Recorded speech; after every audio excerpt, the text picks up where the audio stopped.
As I walked through the deserted streets, I couldn't shake the feeling that I was being watched. It wasn't just a feeling though, I could see them. The shadowy figures lurking in the corners of my vision, the faces peering at me from behind windows and doorways. I had always struggled with schizophrenia, but lately it seemed to be getting worse. The voices in my head were louder and more insistent than ever before, urging me to do things that made no sense. It was hard to tell what was real and what was just a hallucination. I clutched my coat tighter around me as I hurried through the dark, empty streets. It was late, and the only sound was the echo of my footsteps against the pavement. But as I turned a corner, I heard something else. A faint, eerie whisper that seemed to come from everywhere and nowhere at the same time. "Come closer," it whispered. "I have something to show you."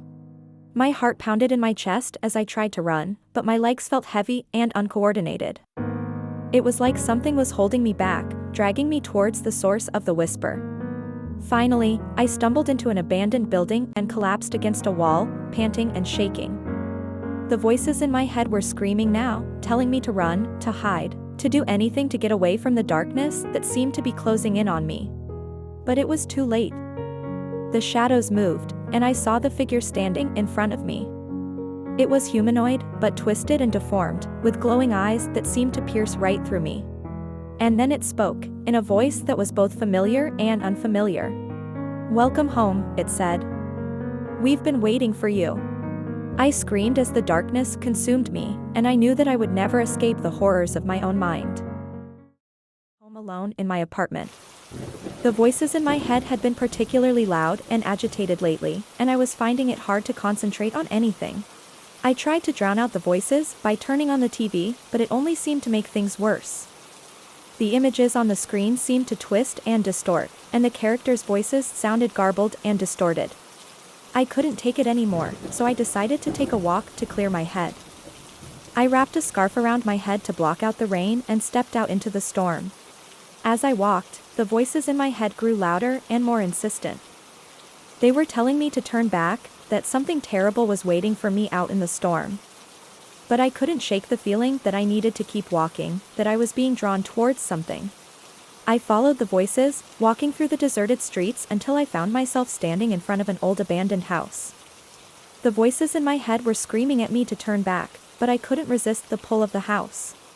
I pushed open the door and stepped inside.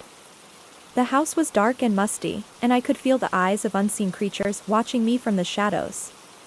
The voices in my head were a cacophony of screams and whispers, urging me to leave. But I couldn't leave.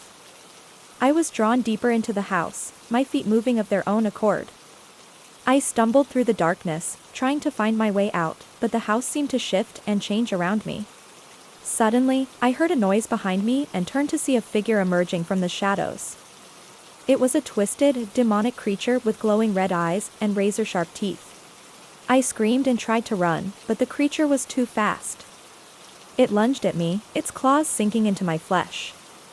I fell to the ground, my vision fading as the creature loomed over me. And then, everything went black. When I woke up, I was back in my apartment, the storm still raging outside. The voices in my head were quieter now, and I knew that I had survived my encounter with the demon in the abandoned house. But I couldn't shake the feeling that it was still out there, waiting for me to return. I was sitting in my history class, trying to focus on the lecture, but the voices in my head were making it impossible to concentrate. They were louder than usual, and more insistent. They kept telling me to get up and leave, that something terrible was going to happen if I stayed. I tried to ignore them, but they only grew louder, until I couldn't take it anymore. I gathered my things and stood up, making my way to the door as quickly as I could. As I walked out of the classroom, I could feel the eyes of my classmates on me. I could hear their whispers, their judgments. They didn't understand what it was like to live with schizophrenia, to constantly be at war with your own mind. I made it to the bathroom and locked myself in a stall, hoping to find some peace and quiet. But the voices followed me, echoing off the tiles and bouncing around in my head. "You can't hide from us," they hissed. "We are a part of you, and we will never let you go." I clutched my head in my hands, trying to block out the noise. But it was no use. The voices were a part of me, and they were here to stay. Suddenly, the door to the bathroom burst open and I heard footsteps approaching my stall. I held my breath, praying that whoever it was would just go away. But then, the door to my stall was thrown open and I was confronted by a figure, its face twisted and grotesque. I let out a scream, my body shaking with fear. "You can't escape us," the creature hissed. "We are the manifestation of your fears, the embodiment of your madness. We are the keeper of your secrets, and we will never let you go." I closed my eyes, bracing myself for the worst. But instead of the creature's touch, I heard a familiar voice calling out to me. "Hey, are you okay, in there?" I opened my eyes to see my best friend standing in front of me, a concerned look on her face. "I'm fine," I stammered, my voice shaking. I had a hallucination. A really bad one." My friend wrapped her arm around me, giving me a comforting squeeze. "It's okay," she said. "I'm here now. You're not alone." We left the bathroom together, and as we walked back to class, the voices in my head began to fade away.